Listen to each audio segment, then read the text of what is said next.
Hello, everyone. Welcome back to the Bible study. Hopefully, you're having a great day today. And today, we're going to continue on our theme of stumbling blocks. We're going to be looking primarily in the book of Matthew, chapter 16, verse 23.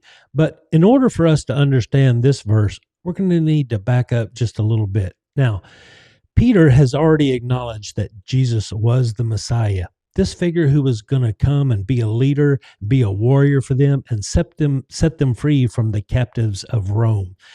But Jesus starts to tell of his death, and he tells them in verse 21, from that time on, Jesus began to show his disciples clearly that he must go to Jerusalem and endure many things at the hands of the elders, the chief priests, and the scribes, the Sanhedrin, Jewish high court, and be killed and be raised from death to life on the third day.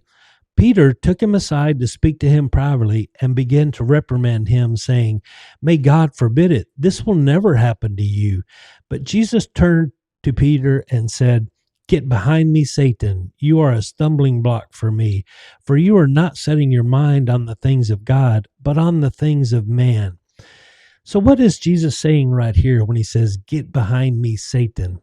If you remember, when Jesus was in the wilderness, back in Matthew 4, in verse 9, he says, All these things I will give you if you fall down and worship me.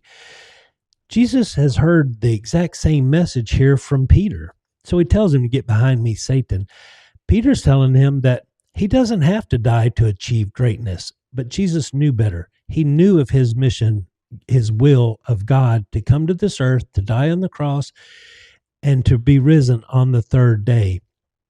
And he's telling Peter that he's a stumbling block for him, that Peter needs to understand that he's thinking about only about the things of man and not the things of God.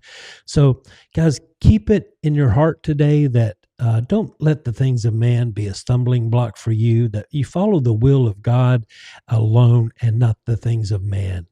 Thanks, guys. Have a great day, and we'll talk tomorrow.